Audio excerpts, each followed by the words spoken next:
שלום לכולם, והיום אנחנו מגיעים לשיעור השני בבניית אתרים, ואנחנו היום אוחזים בבחירת דומיין ואחסון. השיעור שלנו היום מתמקד באיך לבחור דומיין מתאים לאתר שלנו, ואיך לבחור שירות אחסון מומלץ. אז יש לנו שתי נושאים. דבר ראשון, הדומיין שלנו, של האתר, והאחסון של התוכן. עכשיו, למה זה שתי נושאים? בעצם בואו ניקח את האתר הזה. יש לנו דבר ראשון שם. השם הזה שלמעלה, alitot.co.il, הוא משלמים עליו פעם בשנה או בשנתיים, באזור ה-60, 50, 60 שקל לדומיין ישראלי. שימו לב שיש לו סיומת של co.il, שזה סיומת של דומיין ישראלי. הרבה פעמים אנשים לא שמים לב. למשל, אם נפתח את המייל, שימו לב, מייל, יש לנו mail.google.com. הרבה אתרים, רוב האתרים, יש להם הגדרה שנקראת סיומת .com, .net, כל מיני כאלה. ברגע שיש לך .il, זה סיומת ישראלית, שזה קיצור של ישראל. אז דבר ראשון אפשר לדעת האם האתר הזה ישראלי או לא לפי הסיומת. עכשיו זה לא חובה, אני יכול לקנות איזה דומיין שאני רוצה באיזה ארץ. יש אחסונים שקצת עושים עם זה בעיות. למשל, האחסון שלי פה, בלואוסט, כן? הוא אחסון שאם אני רוצה לקנות דרכו את הדומיין .co.il אי אפשר. אני פשוט צריך ללכת למקום אחר ולקנות את השם של האתר. עכשיו, השם של האתר לא מספיק לי בכלל, כי בשביל לאחסן את האתר, כל המוצרים האלה, זה תמונות, הם נמצאים באיזשהו מקום כלשהו, והם צריכים להיות מאוחסנים בשרת. השרת הזה צריך להיות חוות שרתים ענקית. תחשבו על זה שברגע שאני לוחץ על כפתור הזה דף הבית, או על טלפונים, או על בגדים, בעצם עשיתי פעולה שהלחיצה שלי גרמה שיש מעבר המחשב שלי אל שרת שמכיל את התוכן של האתר הזה, וחוזר חלילה, חוזר אליי התגובה של השרת למחשב שלי. כל אחד שגולל וגולש באיזשהו מקום, תמיד יש לו תשדורת דו-זמנית, כל הזמן ממנו לשרת ומהשרת אליו.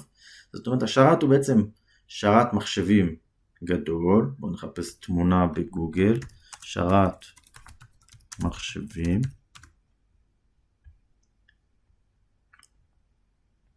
כזה נגיד, שהוא עולה 32,000 שקל, יש בתוכו אחסון אדיר של המון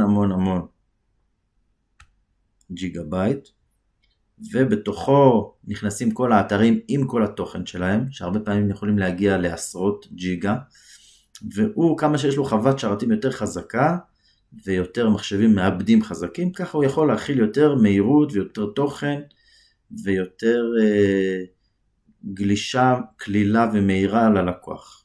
כמה שזה יותר גדול ויותר חזק, ככה האדם שנכנס לאתר שלי יכול לקבל את המידע יותר מהר. והמהירות היום היא מאוד קריטית, כי אתר שגולש מאוד לאט, אחרי 3-4 שניות, לבן אדם אין סבלנות, והוא כבר מחפש באתר הבא. אז לכן אנחנו צריכים למצוא גם מקום שבו יהיה מאוחסן התוכן של האתר, וגם שם google.com, זה השם שלו.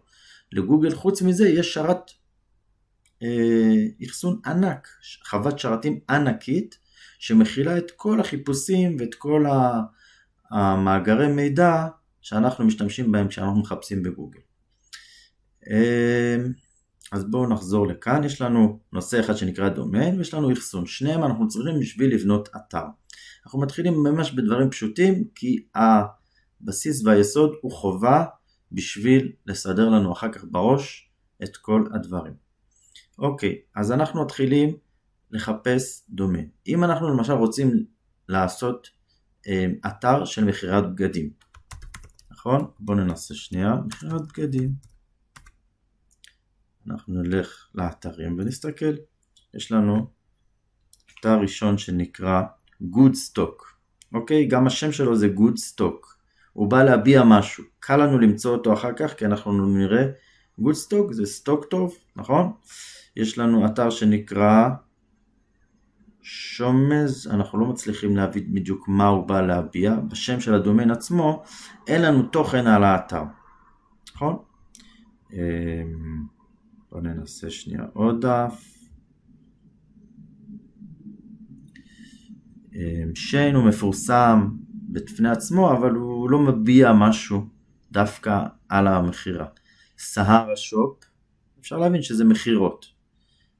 וכן הלאה וכן הלאה. אם אנחנו רוצים אתר של קורסים נגיד, אנחנו נחפש, הנה, קורסים. ממש קורסים.co.il, הוא פשוט וקל. קמפוס. זה מופיע בתוך התעסוקה, זה מופיע בתוך הדומיין בעצמו, אנחנו צריכים למצוא משהו שיקל על הגולש, למצוא אותנו בקלות, וגם כמובן, כמה שזה יותר קל ויותר פשוט, ככה הוא מקודם יותר בגוגל. אז עכשיו אני רוצה להתחיל בפעולה מעשית. אנחנו רוצים גם אחסון וגם דומיין. אני רוצה לבחור שם דומיין, בשביל להקים אתר של קורסים.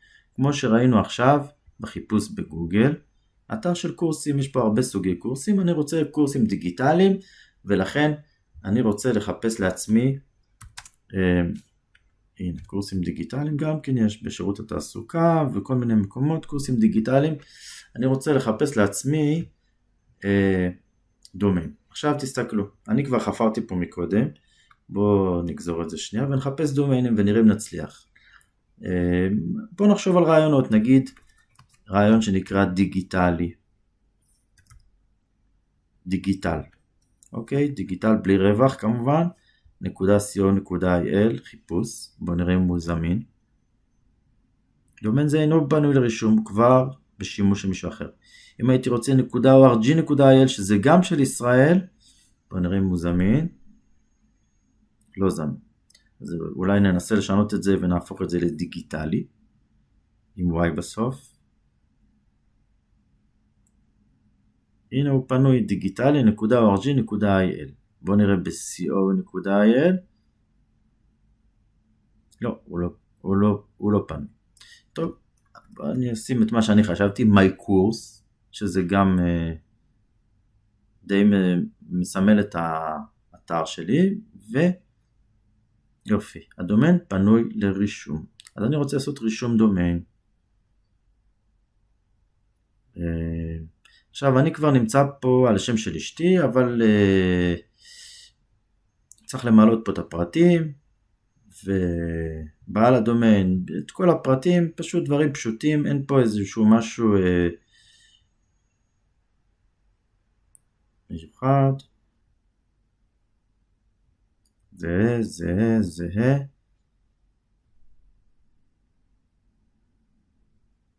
הלאה, לא צריכים להוסיף דברים מיוחדים, לא חידוש אוטומטי, אולי אני אצטרך לשנות את זה. עכשיו פה תשימו לב משהו חשוב.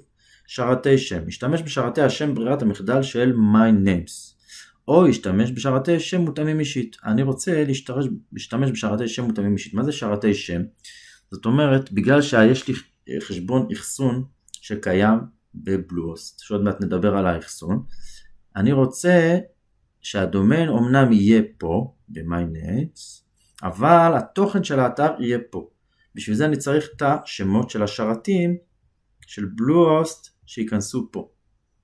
הבנתם? אני מחבר בין זה לזה. אז אני אכנס פה, אני כבר יש לי חשבון בלוסט, אני אכנס למערכת, הוא שולח לי עכשיו קוד למייל,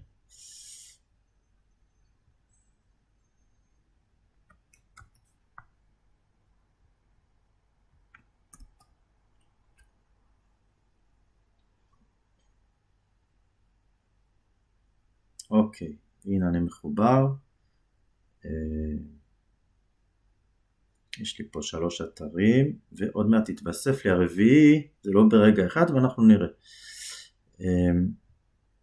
עכשיו אני צריך את השמות של השרתים. אז פה למטה יש לי מידע שרת, רשומות DNS, הנה, אני פשוט מעתיק, אני יכול אפילו ללחוץ על זה, ns1.bluehost.com, מצוין. השני, אותו דבר. לא צריכים להבין פה שום דבר מה זה בדיוק בא לעשות, ואנחנו ממשיכים. תקופת רישום 1 שנים, חידוש אוטומטי קבוע, נעילת דומיין ומופעל כדי שמישהו אחר לא יגנוב לי את הדומיין, יש פה את כל הפרטים שלי, ואני מאשר לתשלום 62 שקלים לשנה.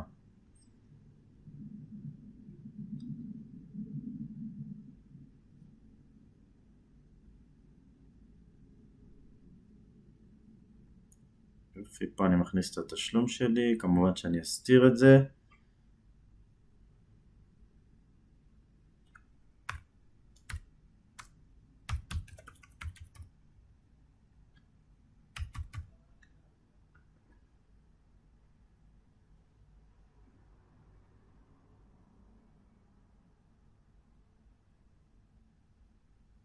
יופי, התשלום בוצע בהצלחה, ויש לנו אתר חדש שנקרא mycourse.co.il.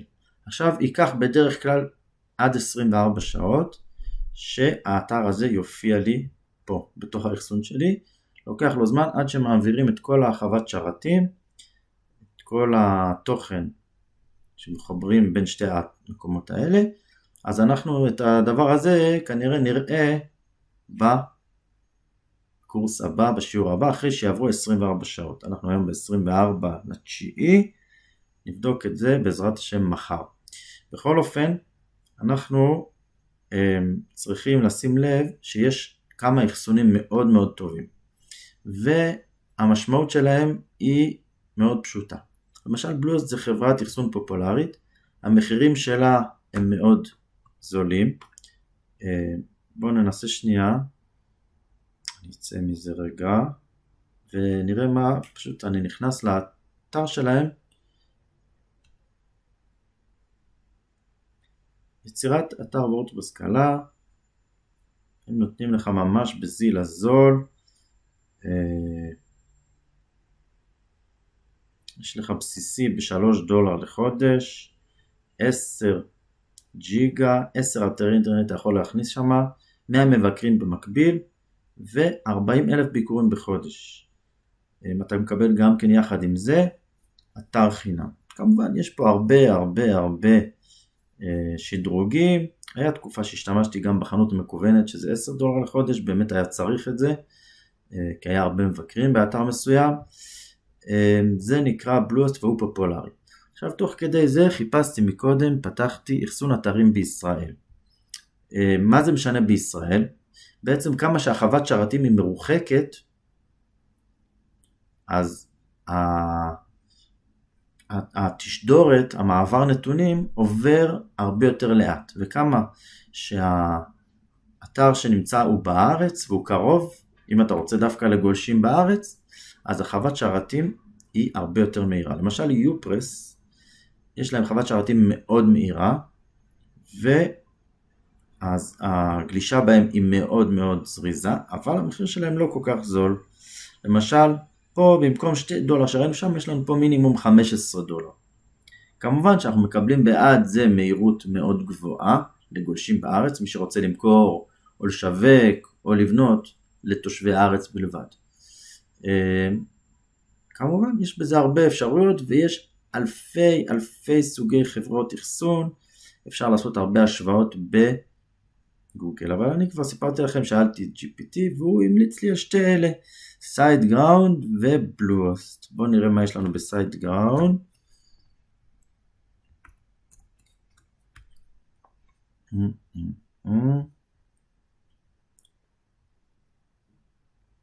יש לנו פה $1 מ$3, נתחיל עכשיו. יש להם אחסון וורדפרס, אחסון אתרים, אחסון ווקומרס, אמרתי לכם שזה חנות, ויש להם הרבה אפשרויות בזול וגלישה מהירה יחסית מתוך כל שלל